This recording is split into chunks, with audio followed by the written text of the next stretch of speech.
전문적으로 기독교 문화를 만나는 공간이 마련되기는 쉽지 않았는데요. 한평신도 선교국단 대표의 헌신으로 만들어진 곳이 있습니다. 바로 기독교 복합문화공간 문리버파크인데요. 박예명 아나운서가 소개해드립니다. 가을을 보내고 겨울을 맞이하는 계절. 공기는 쌀쌀하지만 아직 가을의 내음이 남아있는 햇살 아래 자그마한 야외 연주회가 열렸습니다. 이곳은 경기도 파주에 위치한 기독교 복합문화공간 문리버파크입니다. 문리버파크는 헤이리 마을 인근 2,800여 제곱미터 부지에 설립되어 지난 2015년 개관을 했는데요. 수필가이자 평신도 선교극단을 운영하고 있는 박광월 대표가 기독교 문화공간을 만들라는 하나님의 음성을 듣고 완성한 공간이라고 합니다. 달이 비치는 강가의 공원이라는 아름다운 뜻을 가진 이름에 걸맞게 200여 석의 실내 공연장과 게스트하우스, 레스토랑, 미니 웨딩홀 등의 공간을 기도하는 마음으로 정성스레 준비했다고 하네요. 교회 안에 이제 많이 이런 문화 행사들을 하지만 담이 높아요, 아직까지. 그래서 비신자들은 가기가 꺼리죠. 초청해도.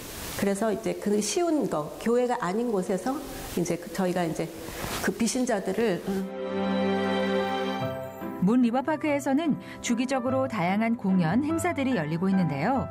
올해 2회째를 맞은 시낭송회를 비롯해 콘서트, 전시 등이 함께 어우러지는 가을 축제 10월의 어느 멋진 날, 오케스트라 초청 연주회, 찬송 편곡 피아노 독주회, 뮤지컬 공연, 영화 상영, 한국기독교 만화선교회가 참여하는 만화 전시회 등 2017년에도 하나님을 전하기 위한 다양한 문화 행사들이 문리버파크를 가득 채웠다고 합니다.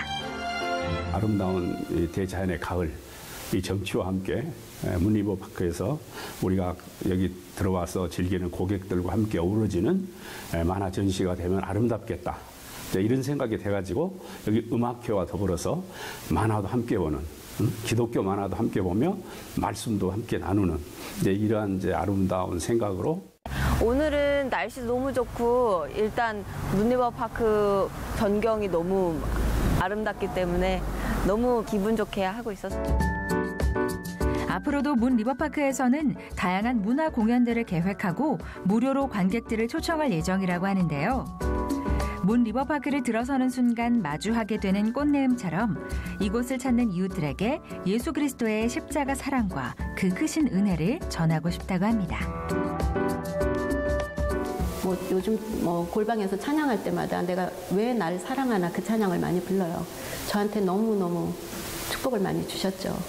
복음에 깃든 문화 공연 같은 것들이 비신자들한테는 좀 접하기 어렵잖아요. 그래서 여기는 마음껏 들어오셔도 되니까, 비신자들도.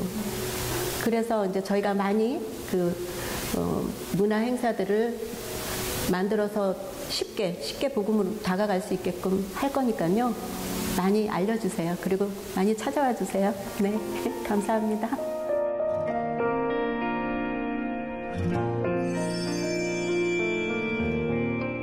기독교 문화공간 문리버파크였습니다.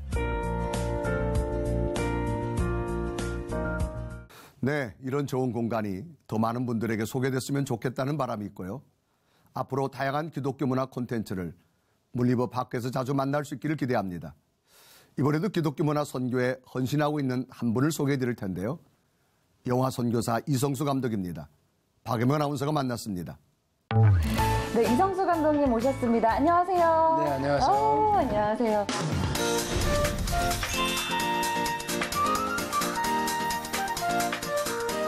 아니, 근데 감독님, 대한민국 1호 영화 선교사? 라는 이름을 갖고 계세요. 영화 선교사? 어떤 건지 소개를 좀 부탁드립니다. 아니, 저는 이제 충무로 해서 네. 영화를 이제 하던 사람이니까, 또 그랬고, 또 제가 하나님 만난 이후엔 또 영화를 그만두고 그냥 선교사로 살았어요.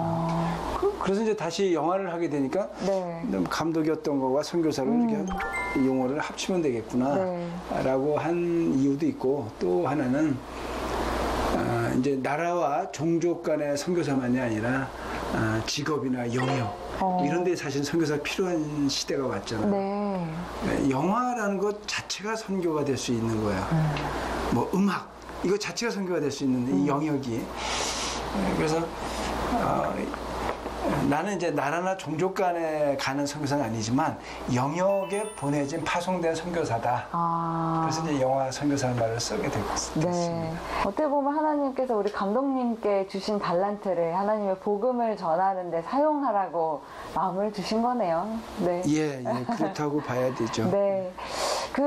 올해 좀 바쁘셨어요. 서울에서 도쿄까지 자전거로 이렇게 여행을 하면서 그 과정을 영화로 이제 만드시는 작업을 시작하셨다고 들었는데 어떤 건지 소개를 좀 해주시죠. 사실 저는 일본을 몰랐어요. 네. 우리가 모든 사람이 다 알듯이 일본은 정말 용서하기 힘든 나라. 이 정도로 알고 있는데 갑자기 하나님이 저 일본에 가게 하셨어요. 네. 교회 집회를 하면서 도쿄, 요코하마, 후쿠시마, 오사카 이렇게 보내셨어요. 그래서 왜 자꾸 보내시지? 이게 일본에 용서가 필요하구나. 일본에 하나님이 필요하구나. 네. 그러니까 이제 그 마음이 갑자기 막 들어오니까 그러면 일본 선교에 대한 영화를 하나님 만들라는 건가 보다. 서울에서부터 부산 가고 또 배 타고 건너가서 시모노세키, 오사카, 도쿄 쭉 자전거를 한번 가보자. 그래서 키로수를 계산했더니 2,000km예요, 이게. 2,000km. 그리고 이제 자전거를 갈 수 있는 게 장거리 여행이 80km, 100km를 가요. 네. 지금 이제 구간별로 쭉 나눴더니 34일이 나오는 거예요. 총 34일. 그래서 제가 이름을 리바이벌 234, 2,000km를 34일에 가는 거. 그냥 가면 부흥이 일어날 거다.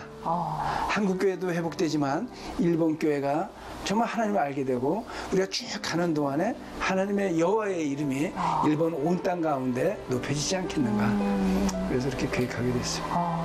사실 그 평화라는 게 용서와 화해를 기반으로 이루어지는 거잖아요. 그렇죠. 네, 그 굉장히 중요한 한 걸음을 영화에 담으셨을 것 같은데 그걸 위해서 많은 분들이 또 모집을 해서 함께 하신 건가요? 네. 그러니까 제가 이 계획을 완성한 게 5월입니다. 제작비도 마련해야 되니까 교회들 문을 막 두드려서 하나님의 일이니까. 그리고 우리가 일본을 용서하고 일본에 대한 이해가 없이는 통일도 오지 않는다. 일본을 품잡고 어떻게 우리가 체제와 다르게 70년을 해온 북한을 품느냐. 이것은 다 같이 연결되어 있는 거다. 그리고 일본과의 문제가 해결돼야만 한반도의 평화, 더 나아가서는 동북아의 평화가 옵니다. 이거를 갖고 이제 교회들한테 이제 펀드레이징도 일으키고 또 참가자를 12명을 생각했어요. 예수님의 제자 12명이 가지고 12명과 함께 가겠다. 그래서 이제 신문, 방송 또 각 교회들의 한 100개 교회에다 포스터도 붙이고 해서 전국에서 한 10살짜리도 왔고요. 70세 된 은퇴 교수님도 오셨고 그래서 전국에서 모였어요. 12명이. 그래서 갔다 왔습니다.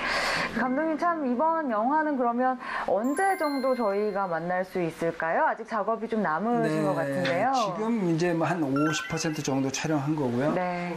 저희가 3번의 예배를 했었어요. 제합리 예배, 오사카 예배, 도쿄 예배를 했는데 그 중에 제합리 사건 같은 경우는 이제 3.1운동 때 사건입니다.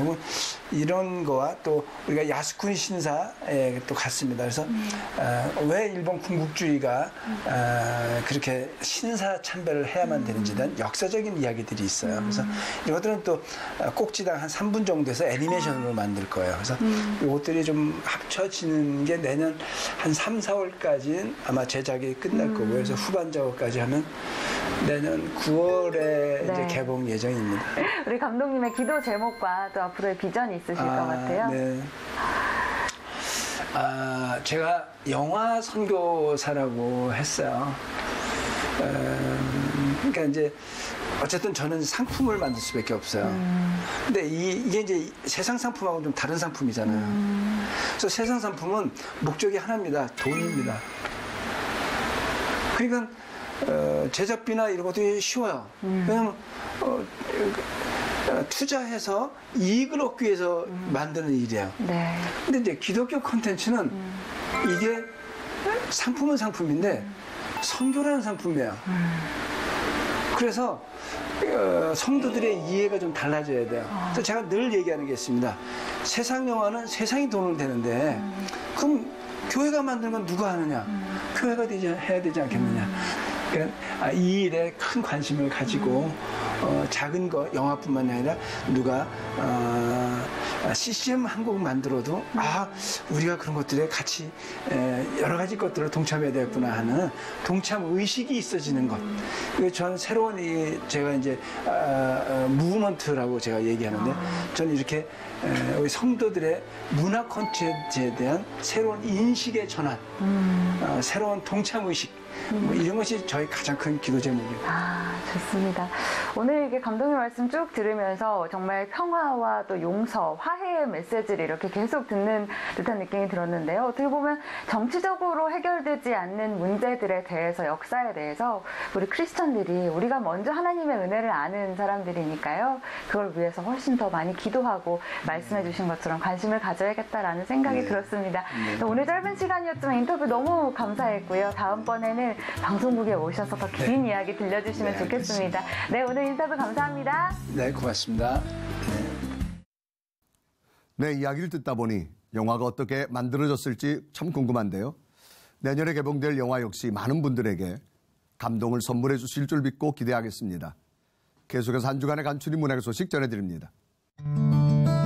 수많은 사람들이 교회를 떠나고 있지만 여전히 온갖 종교가 성행하고 한편으로는 이단까지 기승을 부리는 이 시대. 대체 종교란 게 뭐길래라는 질문을 던지는 이들에게 답을 줄 종교에 죽고 예수와 살다입니다.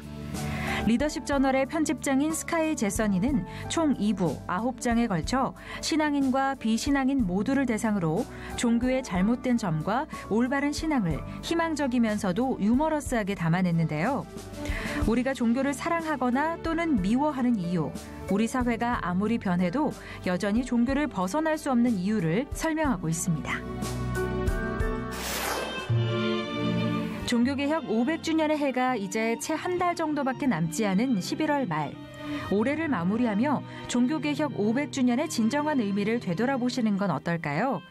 여전히 루터에게서 무엇을 배워야 할지, 도대체 마틴 루터가 우리에게 어떤 의미를 가지는지 쉽게 답하지 못하는 우리에게 루터의 생애를 따라 그의 사상을 상세히 소개하고 루터에 대한 오해까지도 바로잡는 처음 만나는 루터입니다. 루터의 생애 이면에 담긴 시대와 말씀 앞에 일관되게 책임을 다하며 살아갔던 그의 사상을 통해 오늘날 우리가 루터를 기념해야 할 이유를 정리해 보시는 것도 좋겠네요. 오늘날 상식을 벗어난 태도로 살아가고 있는 사람들 참 많죠. 우리는 어떠한 태도로 세상을 살아가야 할까요? 어떻게 살아야 하나님뿐 아니라 사람에게도 사랑받으며 살 수 있는지를 알려주는 김남준 목사의 개념 없음입니다. 특별히 이 책은 청소년의 눈높이에 맞춰 기존의 개념 없음을 재구성한 책인데요.